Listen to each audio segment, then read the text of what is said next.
한 주간 잘 지내셨습니까? 네. 저는 얼마 전에 코로나 팬데믹을 풍자하는 기도문을 접하면서 한참 웃고 또 공감을 했던 적이 있는데요. 여러분들도 제가 접했던 그 기도문을 들어보신 분이 계실지 모르겠습니다. 하나님 아버지, 우리가 그동안 얼마나 거짓의 막말들을 많이 했으면 주둥이를 마스크로 틀어막고 살라고 하십니까? 우리가 얼마나 다투고 싸우고 시기하고 미워했으면 거리를 두고 살라고 하십니까? 우리가 얼마나 죄를 짓고 손으로 나쁜 짓을 했으면 어디를 가나 손을 씻고 소독하라 하시나이까? 우리가 얼마나 열을 올리고 살았기에 가는 곳마다 체온을 체크하고 살라고 합니까? 우리가 얼마나 비밀스럽게 다녔으면 가는 곳마다 연락처를 적어야 합니까? 이대로 살다가 돌겠습니다. 부디 여기서 멈추고 긍휼을 베풀어 주옵소서. 제가 얼마 전에 이 기도문을 들으면서 한참 웃으면서요, 또 우리 자신을 한번 돌아보는 시간을 가졌습니다. 우리는 지난 시간에 야곱의 꿈에 대해서 함께 생각을 해보았습니다. 야곱이 꿈에서 하나님을 만난 후에 이제 베델에서 한 800여 킬로 떨어진 하란으로 이동을 하고 있는데요. 한 20일에 걸쳐서 하란의 근처에 있는 한 우물가에 도착을 하게 됩니다. 그래서 오늘은 주권자를 대하는 방법이라는 제목으로 야곱이 하란에서 어떤 생활을 하게 되었는지를 함께 생각을 해보겠습니다. 여러분 주보의 첫째 옆에다가는 만남이라고 한번 적어보겠습니다. 만남 이렇게 한번 적어보겠습니다. 우리는 지난 시간에 야곱의 꿈에 대해서 함께 생각을 해보았는데요. 이때 본즉이라는 말을 중심으로 세 가지를 생각해 보았습니다. 첫째, 야곱이 본즉 사다리가 있었습니다. 여러분 기억하시죠? 둘째, 야곱이 본즉 하나님의 사자들이 그 위에서 오르락내리락 하고 있었습니다. 세 번째, 야곱이 본즉 하나님이 그 위에 계셨습니다. 여러분, 그런데 오늘 본문에도 이 본즉이라는 말이 세 번이 사용이 됩니다. 자, 첫째는 1절과 2절인데요. 1절과 2절에 보시면 야곱이 길을 떠나 동방 사람의 땅에 이르러 2절. 자, 어떻게 시작을 합니까? 본즉 들에 우물이 있고. 자, 야곱이 이제 800km를 와서 하란 근처에 도착을 했는데요. 이 처음 보았던 것이 바로 하란 근처에 있는 우물이었다 하는 겁니다. 자, 둘째도 2절인데요. 2절을 계속 한번 보겠습니다. 자, 화면을 한번 보시면요.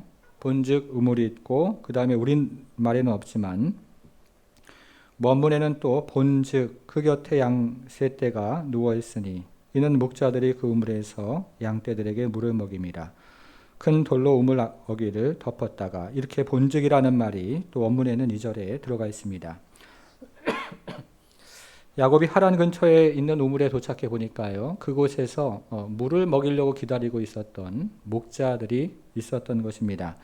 당시의 우물은 그 우물을 사용하도록 허락된 사람들이 정해진 시간에 그 우물을 사용할 수 있도록 우물 아귀를 매우 크고 그리고 무거운 돌로 덮었는데요.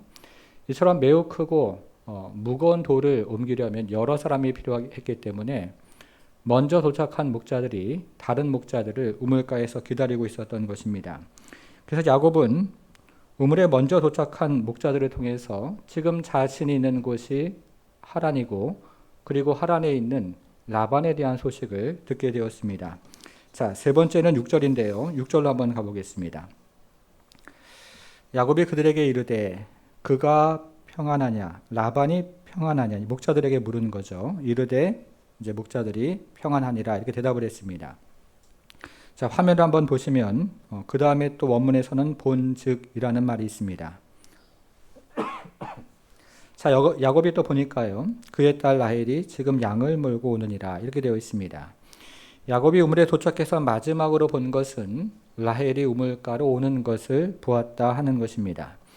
이때 야곱은 괴력을 발휘해서 몇 사람이 함께 옮길 수 있는 이 우물 아귀를 덮고 있는 돌을 옮기고 라헬이 끌고 온 그 양떼들에게 물을 먹였습니다. 그리고 라헬에게 입을 맞추고 엉엉 울었는데요. 아마도 자신의 핏줄을 만나면서 그동안의 고생스러운 이 여행길을 돌아보면서 감정이 북받쳤던 모양입니다. 이처럼 오늘 본문에도 본즉이라는 말이 세 번이 사용이 됩니다. 여러분, 그러면 지난 시간에 이어서 오늘 본문에도 이 보라는 말이 세 번 사용된 이유가 무엇일까요? 우리는 지난 시간에 야곱의 꿈에서 이 보라는 말이 3번 사용된 것을 함께 생각해 보았는데요. 다시 한번 기억을 더듬어 보시면 첫 번째는 배경이 되는 사다리였고요. 그리고 두 번째는 등장인물에 해당하는 천사들이었고, 그리고 세 번째는 주인공에 해당하는 하나님이셨습니다. 그런데 여기에는 뒤로 갈수록 초점이 있다고 말씀해 주셨습니다. 마찬가지로 오늘 본문에도 보라는 말이 3번 등장을 하는데요. 첫째는 배경에 해당하는 뭐였습니까? 우물이었고요. 두 번째는 등장인물에 해당하는 목자들이었고, 그리고 세 번째는 주인공에 해당하는 라헬이었습니다. 여러분, 이것도 뒤로 갈수록 초점이 있다는 뜻입니다. 그래서 오늘 본문은 야곱이 라헬을 만난 것을 강조하고 있습니다. 특별히 야곱이 라헬을 하나님의 섭리 가운데 만난 것을 강조하고 있는 것입니다. 그것이 첫 번째 단락의 중요한 핵심이 되겠습니다. 여러분 7절을 한번 보시겠습니다. 7절 보시면요. 야곱이 이르되 해가 아직 높은즉, 자, 그 다음 한번 보셔요. 뭐라고 되어 있습니까? 가축 모일 때가 아니니 라고 되어 있습니다. 여러분 지금 해가 높이 뜬 이 시간은 목자들이 양에게 물을 먹일 시간이 아니라 들판에서 양에게 풀을 뜯게 할 시간이었습니다. 그래서 이때 야곱이 목자들을 만난 것은 하나님의 섭리 가운데 이루어진 일이었고, 이 하나님의 섭리 가운데서 야곱은 목자들을 통해서 라헬에 대해서 소개를 받게 되었던 것입니다. 여러분, 그래서 오늘 본문이 말하고 있는 것은 하란에 무사히 도착하게 하신 그 하나님의 섭리를 보라는 것입니다. 그리고 목자들을 만나게 하신 그 하나님의 섭리를 또 보라는 것입니다. 특별히 라헬을 만나게 하신 그 하나님의 섭리를 보라고 말하고 있습니다. 성도 여러분, 그래서 오늘 본문은요, 우리 성도들의 인생 가운데 있는 하나님의 섭리를 보라고 우리에게 말하고 있습니다. 그 장소에 도착하게 하신 하나님의 섭리, 그리고 그때에 그 사람을 만나게 하신 하나님의 섭리, 그 섭리가 있음을 깨닫고 그 섭리를 보고 그 섭리 가운데 살아갈 것을 말하고 있는 것입니다. 하나님의 섭리가 있다는 것이죠.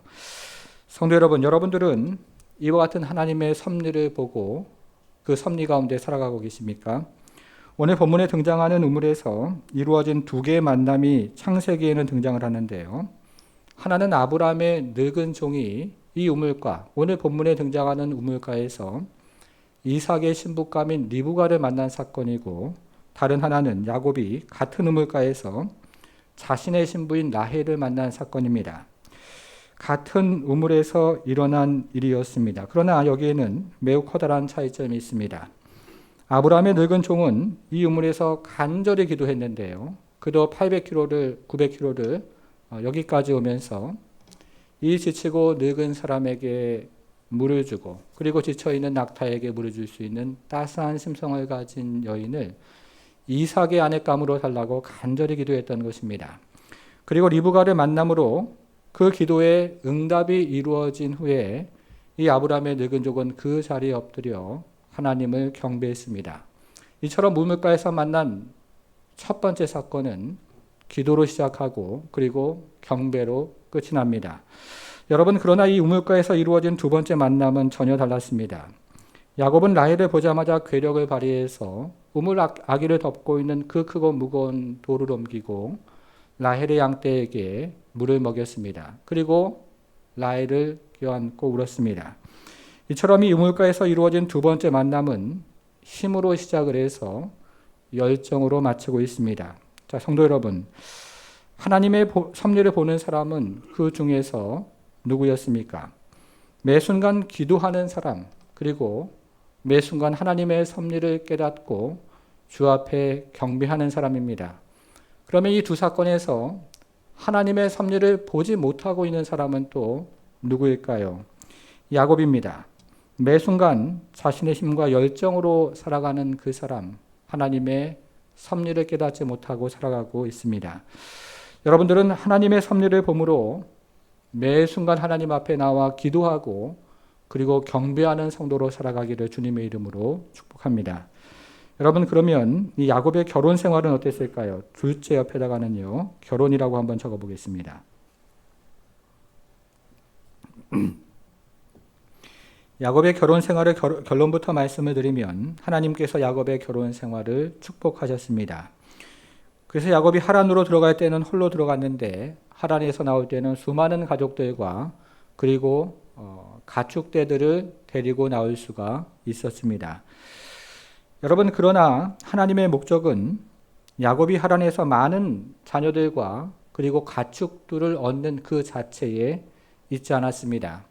하나님의 목적은 야곱이 하나님의 복을 소유할 수준의 사람이 되도록 그를 훈련하고 그를 연단하는 데 있었던 것입니다. 그래서 하나님은 야곱을 하란으로 유학을 보내셨고 그곳에서 하나님의 사람으로 한껏 성장시키셔서 다시 약속의 땅으로 돌아오게 하십니다. 이때 하나님은 하란에서 야곱을 훈련시킬 때 조교로 그를 훈련시킬 사람으로 라반을 준비하셨습니다. 자, 오늘 본문으로 돌아와서요. 그러면 여러분, 야곱은 누구와 결혼합니까? 야곱은 외삼촌 라반의 작은 딸 라헬을 신부로 얻기 위해서 7년 동안이나 밤낮으로 열심히 일을 했습니다. 그러나 라반은 7년이 지나서 야곱이 혼례를 치르는 첫날 밤에 작은 딸 라헬을 대신해 큰딸 레아를 신방에 들여보냈습니다. 그리고 야곱은 그 다음날 아침이 되어서야 그 사실을 알았던 것입니다. 25절인데요. 여러분 25절을 같이 좀 보겠습니다. 같이 한번 읽어볼게요. 시작. 야곱이 아침에 보니 레아라 라반에게 이르되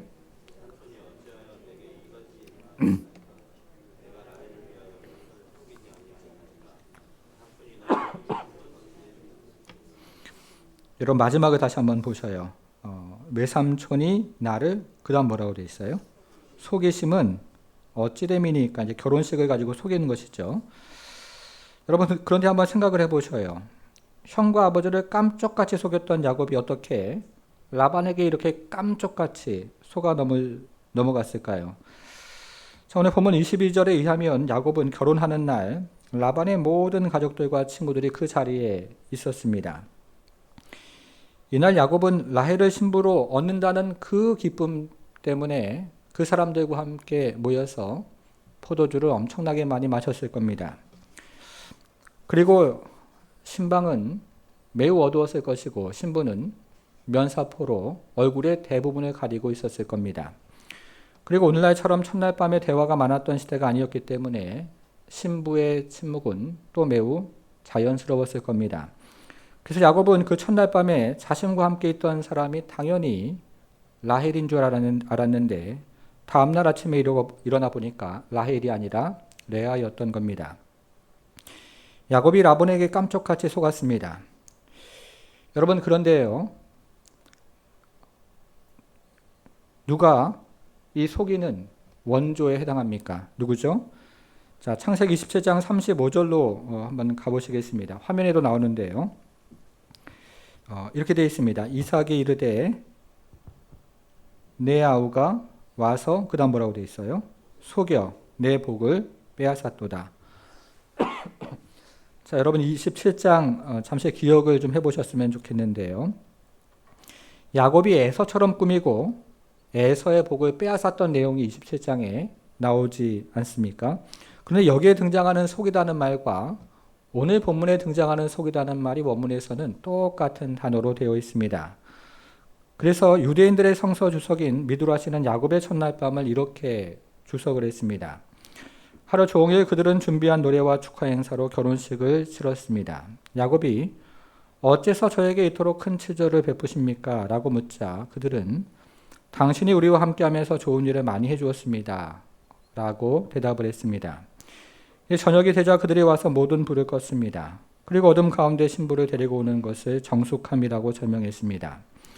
그날 밤 내내 야곱은 그녀를 라헬이라고 불렀고 그녀는 대답했습니다. 그러나 아침에 보니 레아였습니다. 야곱이 화가 나서 레아에게 말했습니다. 속이는 자의 딸이여. 그녀가 대답합니다. 선생 없는 학생이 어디 있겠습니까? 당신의 아버지가 당신을 에서라고 불렀을 때 당신도 대답하지 않았습니까? 들으셨습니까? 자, 속이는 자의 원조는 야곱이었던 것입니다. 라반은 야곱의 거울에 해당합니다.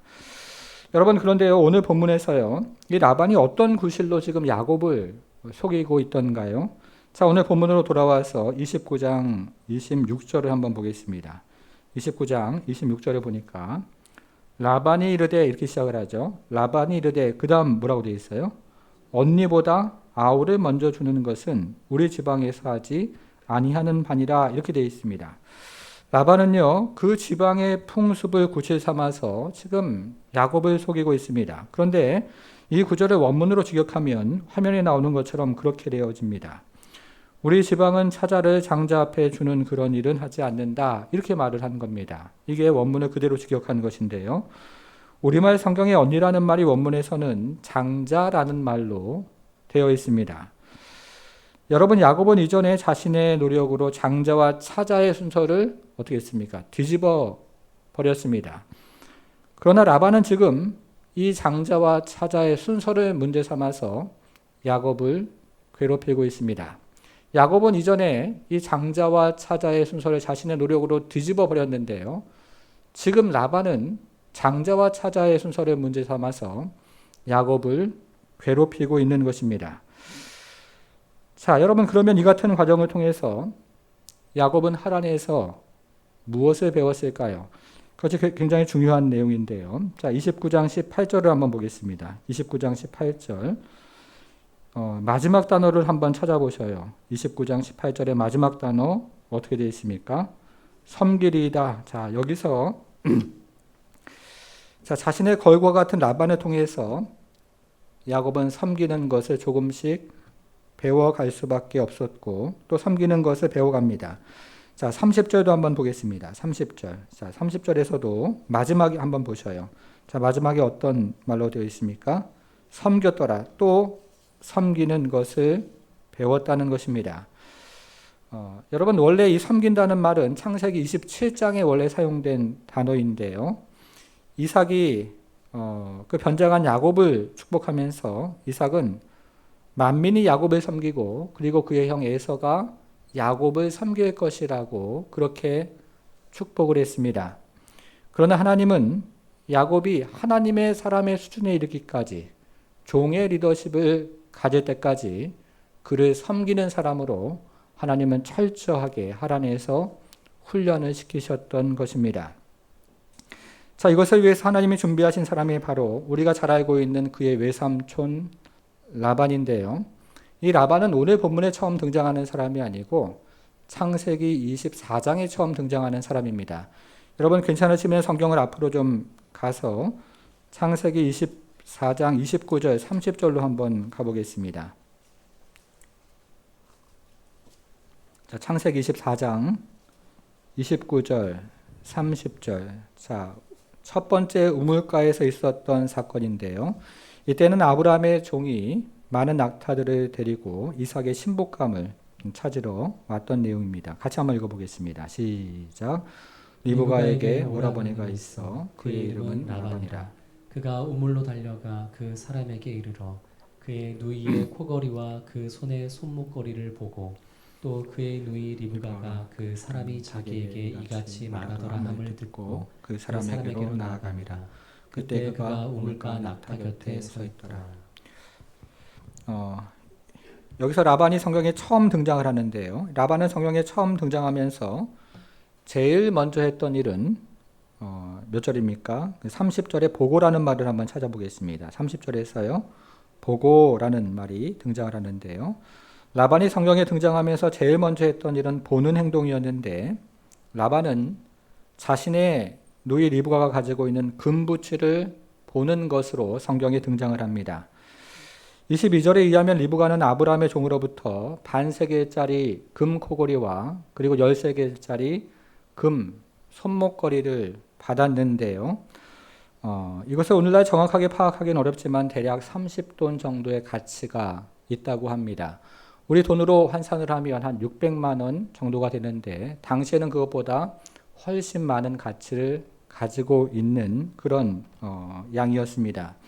이처럼 라반이 성경에 처음 등장을 하면서 제일 먼저 했던 일은 금부치를 보는 것으로 시작을 하고 있습니다.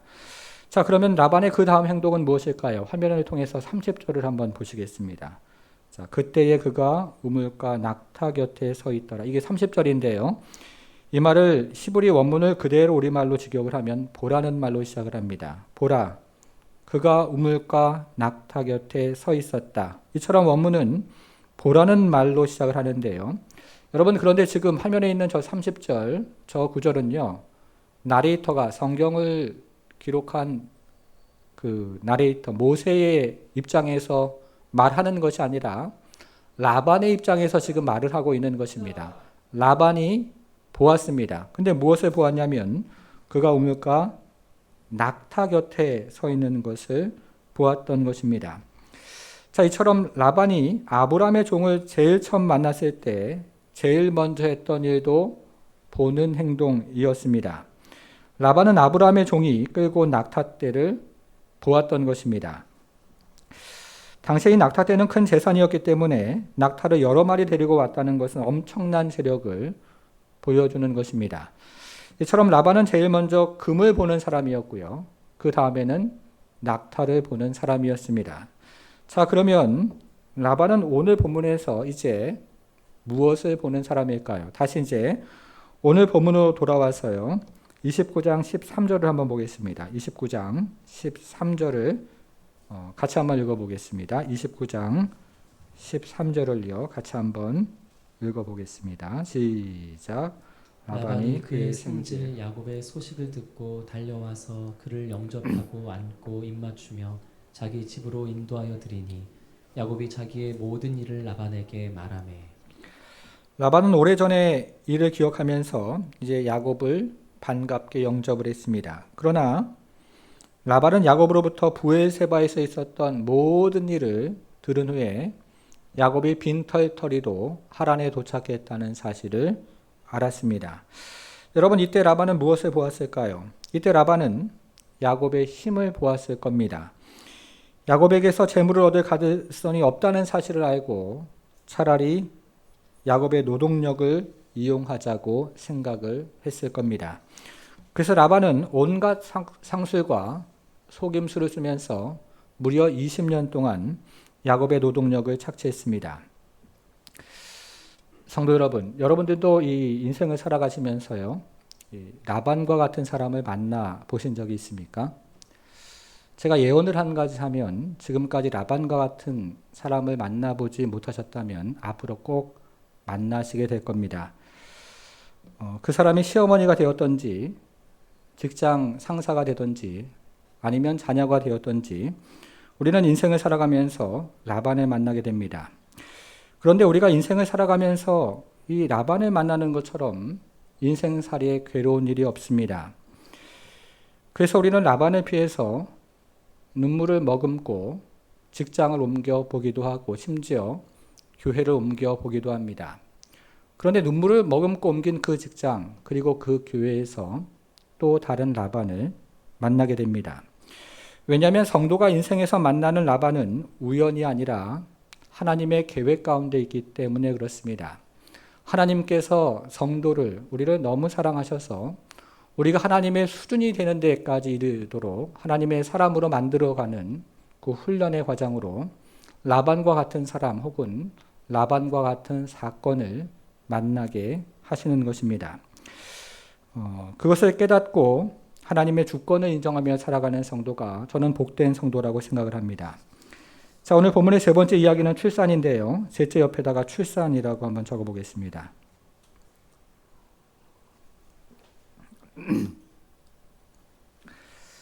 자, 우리가 앞에서 살펴본 것처럼 야곱은 라반에게 속아서 두 명의 아내와 결혼을 하는데요.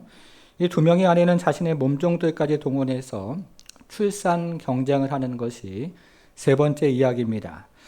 여러분, 그러면 이들은 이 출산 경쟁을 하면서 과연 무엇을 배우고 있습니까? 자, 29장 32절로 한번 가보겠습니다. 29장 32절인데요.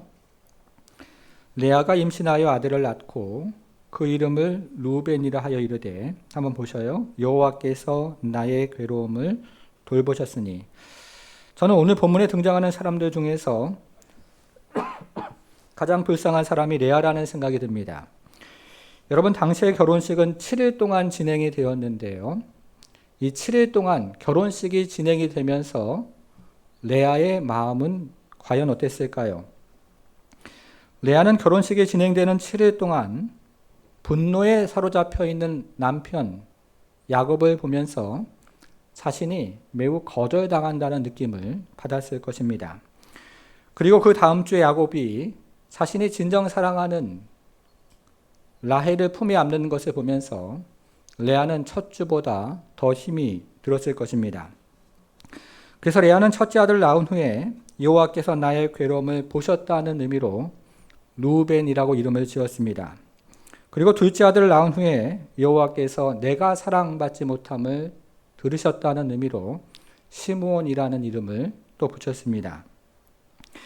여러분, 그러나 우리가 그 레아에 대한 이야기를 쭉 읽어보면요, 레아가 바라고 소원했던 모든 것들이 그의 뜻대로 이루어지지는 않았습니다. 29장 32절 계속 한번 보겠습니다.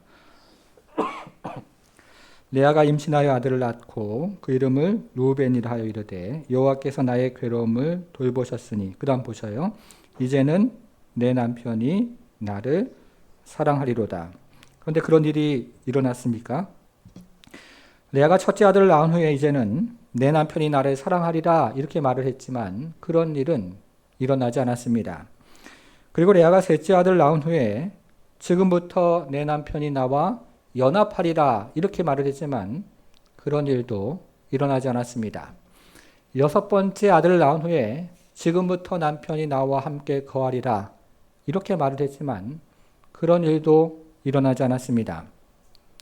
레아는 많은 자녀를 낳아서 남편의 사랑을 받으려고 했지만 레아의 이 같은 바람은 평생토록 이루어지지가 않았던 겁니다. 여러분, 그러면 라헬의 바람은 어떻습니까? 오늘 본문의 출산 이야기는 라헬의 불임의 이야기로 시작해서 라헬이 요셉을 낳는 이야기로 끝이 납니다. 그런데 그 사이에요, 굉장히 많은 아이들이 태어나는데 그 중에 라헬의 아이는 없습니다. 처음 몇 명은 레아의 자녀였고 두 번째 몇 명은 라헬의 시녀의 자녀였고 그 다음에 몇 명은 레아의 시녀의 자녀였고 그 다음에 또 몇 명은 레아의 자녀였고 마지막으로 라헬의 자녀 요셉이 태어납니다. 여러분, 그런데요, 우리가 이 세 번째 단락이 본문을 쭉 읽어보면 이 과정에서 라헬과 관련된 세 가지 사건이 나옵니다. 한번 들어보셔요. 첫 번째 사건은 라헬이 불임의 책임을 남편에게 돌리면서 남편을 향하여 버럭 화를 내는 내용이 이 안에 있습니다. 두 번째 사건은 라헬이 자식을 낳기 위해서 자신의 몸종을 드리는 사건이 또 이 안에 있습니다. 그리고 세 번째 사건은 라헬이 당시 고대 근동지방에서 불임을 해결해 주는 것으로 알려진 합한채를 언니 레아로부터 사는 일이 또 이 안에 들어 있습니다. 여러분, 그런데 이 사건에서 정작 아이를 낳는 사람은 라헬이 아니라 레아였습니다. 이처럼 라헬의 바램도 이루어지지 않습니다. 레아의 바램도 이루어지지 않았고 라헬의 바램도 이루어지지 않습니다. 여러분, 그러면 이 본문에서요, 야곱의 바램은 과연 이루어질까요? 자, 29장 31절을 다시 한번 보겠습니다. 29장 31절. 여호와께서 레아가 그 다음 뭐라고 되어 있어요? 사랑받지 못함을 보시고 그의 태를 여셨으나 라헬은 자녀가 없었더라. 여기서 사랑받지 못한다는 말은 사내라는 히브리 말을 번역한 것인데요. 여기는 거절한다는 의미도 있고 더불어서 미워한다는 의미도 있습니다. 야곱은 자신의 엮이는 가정에서 배운 것처럼 단지 레아를 사랑하지 않은 것이 아니라 그녀를 거절했고 그리고 그녀를 미워했던 것입니다. 그런데 하나님은 야곱이 그토록 싫어했던 레아에게 자녀를 주심으로 야곱의 생각과는 다른 방향으로 일을 하셨습니다. 동시에 하나님은 야곱이 그토록 사랑했던 라헬에게 자녀를 주지 아니하심으로 야곱의 계획과 또 다른 방법으로 일을 하셨던 것입니다. 여러분, 우리가 지금 29장 1절부터 30장 24절까지를 좀 넓게 살펴보고 있는데요. 여기에는 만남도 있고 또 결혼도 있고 또 출산도 있습니다. 그런데 여기서 이야기하고 있는 주제가 무엇이냐면 한마디로 이야기하면 야곱의 형통이라고 할 수 있습니다. 오늘 본문의 주제는 야곱이 어떻게 큰 민족을 이루기를 시작했는가를 우리에게 보여주고 있습니다.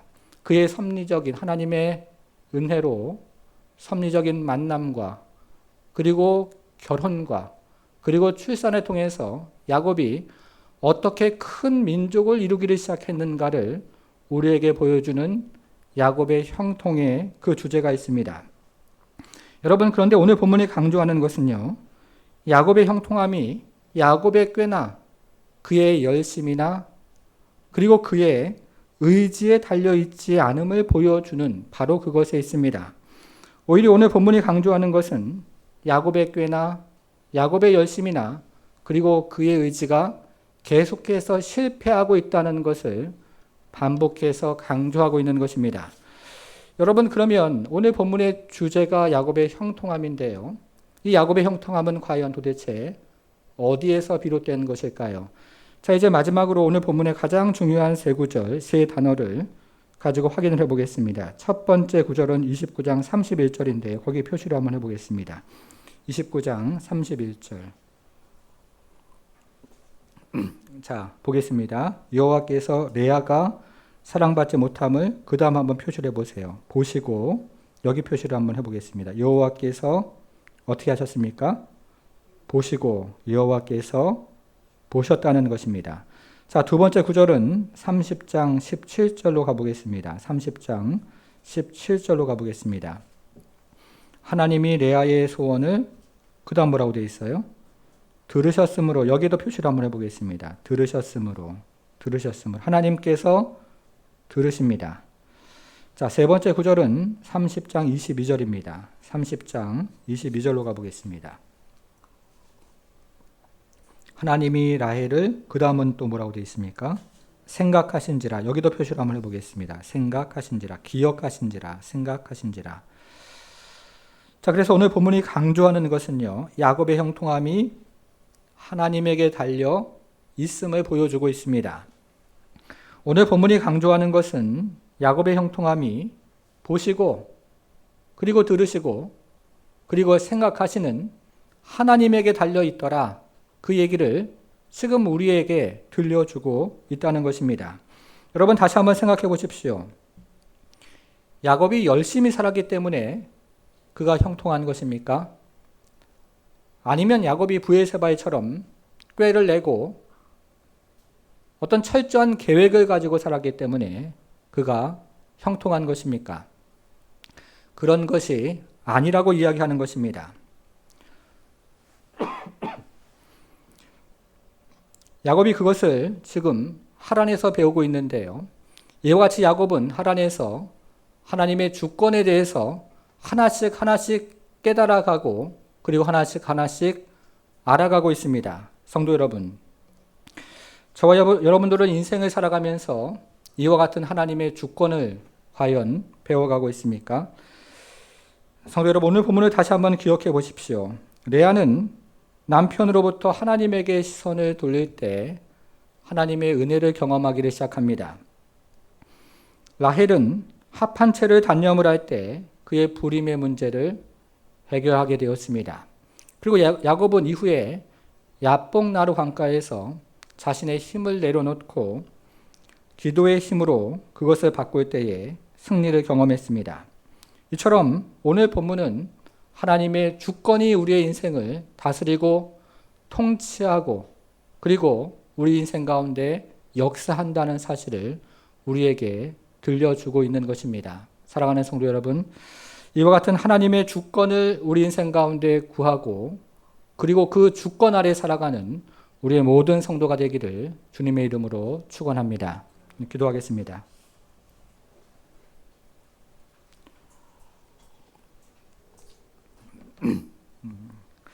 사랑하는 성도 여러분, 오늘 본문이 우리에게 들려주고 있는 것은 우리가 더 열심히 살아야 한다고 오늘 본문은 말하지 않습니다. 오늘날처럼 어렵고 힘든 세상을 살아가면서 더 열심히 살아야 한다고 다그치는 말씀이 오늘 본문이 아닙니다.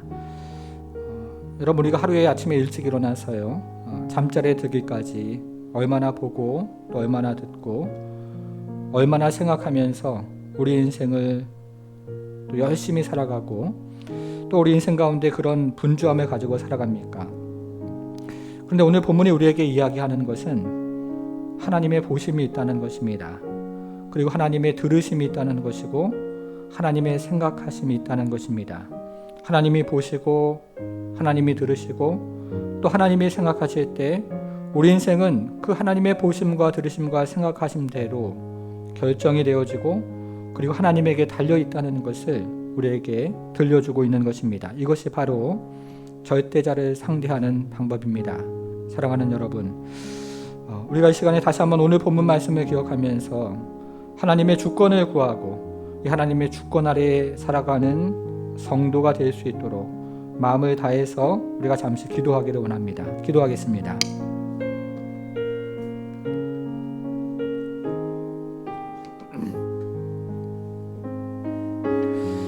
하나님 아버지, 우리가 아침 일찍 일어나서 저녁 늦게까지 분주하게 하나님 그리고 바쁘게 보내면서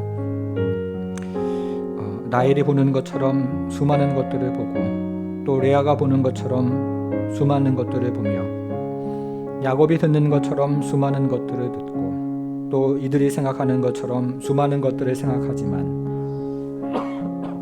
그러나 주님, 하나님께서 보시고 또 하나님께서 들으시고 하나님께서 생각하신 대로 우리의 인생들이 또 하나님 아버지 되어지고 또 우리 형통함이 하나님에게 달려있는 것들을 다시 한번 기억하며 주 앞에 하나님 아버지 나아가오니 우리 하나님께서 하나님 우리 사랑하는 성도들 한 사람 한 사람을 붙들어 주시고 하나님 아버지 우리가 보는 것에 의지하며 또 듣는 것에 의지하며 생각하는 것에 의지하며 살아가지 않도록 주여 하나님 우리를 긍휼히 여겨주시고 주여 우리를 불쌍히 여기시며 하나님이 보고 하나님이 들으시고 하나님이 생각하시는 것들을 하나님 기억하며 그 주권자의 그늘 아래 이 절대자의 그늘 아래 우리를 쳐서 복종시키고 그 안에서 하루하루 하나님 아버지 기도하며 또 호흡하며 경배하며 살아가는 우리 모두가 될 수 있도록 우리 하나님 함께해 주옵소서. 하나님, 그래서 우리의 생각을 따라 살아가는 인생 되지 말게 하시고 하나님의 은혜와 지혜를 따라가는 인생 될 수 있도록 주여 도우셔서 하나님 우리 인생이 우리 주 그리스도 예수 안에서 하나님의 큰 섭리를 경험하고 그 섭리를 하나님 이루어가는 인생이 될 수 있도록 우리 하나님 함께해 주시기를 기도하오니 이곳에 있는 모든 성도들 한 사람 한 사람을 그리스도 예수 안에서 다시 세워주시고 다시 일으켜주시고 다시 새롭게 하셔서 하나님 주신 은혜 가운데 살아갈 수 있도록 우리 하나님 함께해 주옵소서.